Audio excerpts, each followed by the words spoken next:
आज हम सीखेंगे एक्सेल में इंसर्ट टैब के अंतर्गत पिवट टेबल। पिवट टेबल सीखने के लिए मैंने एक डेटा लिया है।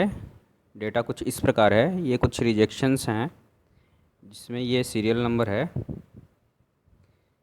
जिसमें ये रिसीविंग डेट है, ये पार्ट है, पार्ट का रिजेक्शन है, ये पार्ट का नाम बेल्ट है, सप्लायर है, प्रॉब्लम क्या है, कितनी क्वांटिटी में प्रॉब्लम मिला है और कहाँ से हमें रिसीव हुआ है, और ये किस प्रकार का प्रॉब्लम है, मैकेनिकल है या इलेक्ट्रिकल है। मैंने कुछ ये डेटा लिया है पिवट टेबल समझाने के लिए।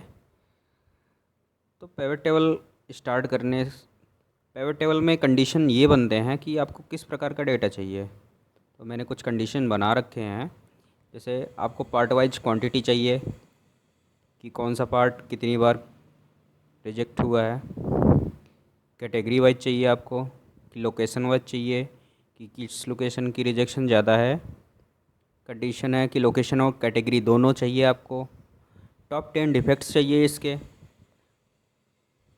तो ये कुछ डिफेक्ट हैं, इसको फाइंड आउट करने के लिए इस मेन शीट पर आ जाते हैं, इंसर्ट टैब में आते हैं। इंसर्ट टैब में आने के बाद पिवट टेबल पर क्लिक करते ही ये टोटल सेलेक्ट हो जाता है। अगर सेलेक्ट नहीं होता है तो हम इसे मैनुअली सेलेक्ट करते हैं। अब यहाँ पर पूछ रहा है choose where you want the pivot table report to be placed. Pivot table आप कहाँ पर बनाना चाहते हैं? पिवट टेबल न्यू वर्कशीट में बनाना चाहते हैं या एग्जिस्टिंग वर्कशीट में बनाना चाहते हैं? तो मैं एग्जिस्टिंग वर्कशीट यानी इसी वर्कशीट में बनाना चाहता हूँ। मैं यहाँ बनाना चाहता हूँ। मैंने यहाँ पे लोकेशन दे दिया, ये लोकेशन है। फिर मैं ओके कर दिया। ओके करने के बाद यहाँ पे पूछ रहा है to build a report choose fields from pivot table field list. इस लिस्ट से हमें सिलेक्ट करना है। तो हमें एक पहला कंडीशन चाहिए, पार्ट वाइज क्वांटिटी चाहिए। तो पार्ट वाइज क्वांटिटी के लिए हमारा ये रहा, पार्ट नेम हम रो में ले लेते हैं।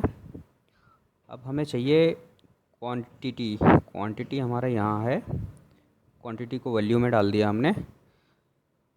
तो यहाँ पर बता दिया कि बेल्ट रिजेक्शन टोटल हुआ है 7, ब्रेक 1, हॉर्न 21। ऐसे हमारे टोटल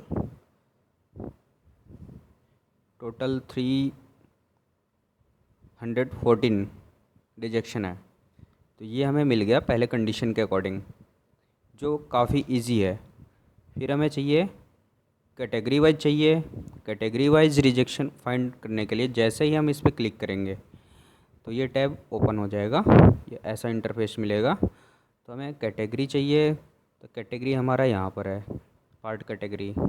इसको ड्रैग करेंगे हम कॉलम में तो कुछ इस प्रकार हमें मिलेगा डेटा। इसको हम कुछ ऐसे कर लें।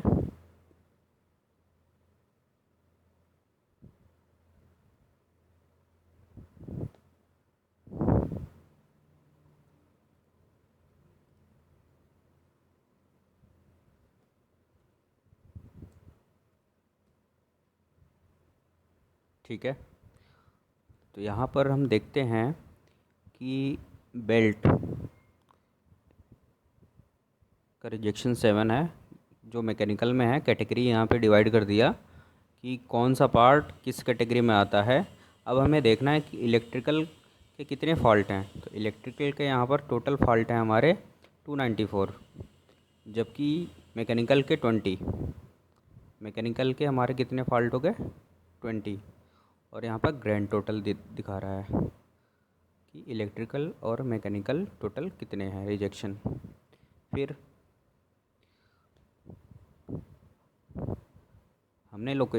अब हमने कैटेगरी वाइज भी ले लिया। अब हमें चाहिए लोकेशन वाइज, या आप इस कैटेगरी को ऐसे भी फाइंड आउट कर सकते हैं कि आप यहाँ पर क्वांटिटी क्वांटिटी को हटा सकते हैं आप। तो यहाँ पर कैटेगरी बस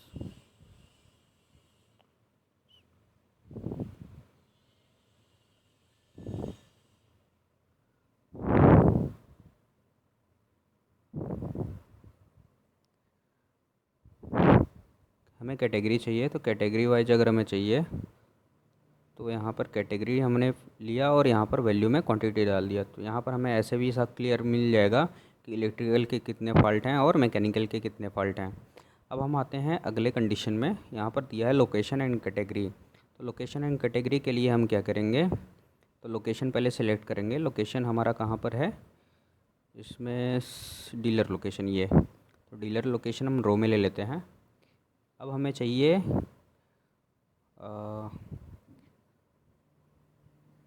लोकेशन एंड कैटेगरी। ठीक है, लोकेशन मिल गया, अब कैटेगरी चाहिए हमें, और कैटेगरी के साथ साथ हमें क्वांटिटी भी चाहिए। तो इस पर क्लिक करने के बाद ये टैब ओपन हो जाएगा। हमें चाहिए क्वांटिटी, क्वांटिटी वैल्यू में आएगा। तो यहाँ पे दिखा दिया चेन्नई का कितना डिफेक्ट है, दिल्ली का कितना डिफेक्ट है, पुणे का कितना डिफेक्ट है।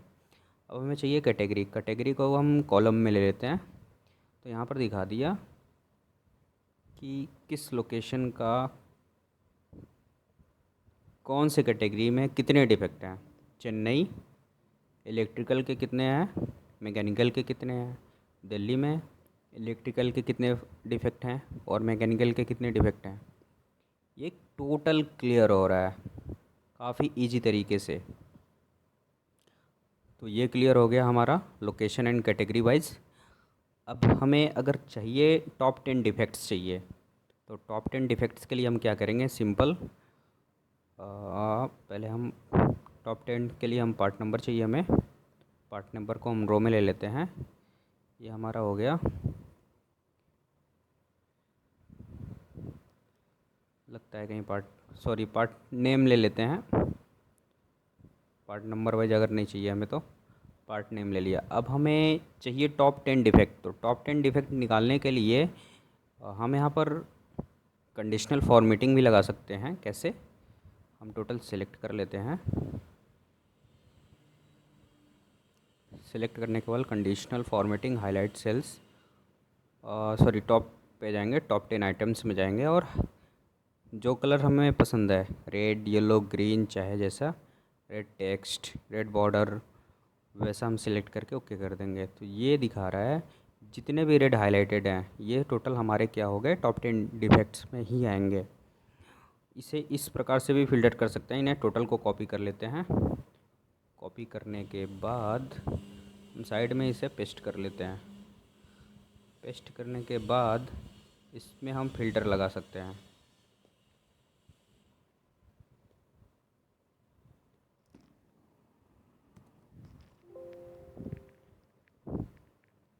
यहाँ पर हम फ़िल्टर लगा लेते हैं। इसमें हम इसे कर देते हैं लार्जेस्ट टू स्मॉलेस्ट। ये हो गया हमारा टॉप 10। यहाँ पर आप 2, 3, 4, 5, 6, 7, 8, 9, 10, टॉप 10। ये हमारा हो गया टॉप 10 डिफेक्ट्स। एक और चीज़ बता दूं मैं, अगर आप पिवट टेबल के डेटा में, जो मेन डेटा है, मेन डेटा में आप कहीं भी क्वांटिटी को आप चेंज करते हैं तो यहाँ पर कैसे रिफ्लेक्ट होगा। यहाँ पर 314 डिफेक्ट्स दिख रहे हैं, लेकिन आप अगर मेन शीट में यहाँ पर कुछ चेंज करते हैं तो वो कैसे दिखेगा, तुरंत यहाँ पर नहीं दिखेगा। आपको आना होगा, यहाँ पर अभी भी 314 ही दिख रहे होंगे, 314 दिख रहा है। तो आपको सिंपल सा डेटा में जाके यहाँ पर रिफ़्रेश ऑल कर देना है। जैसे ही रिफ़्रेश ऑल करेंगे यहाँ पर डेटा अपडेट हो जाएगा। तो ये रहा आपका इंसर्ट मेन्यू में pivot table total. Okay, thank you.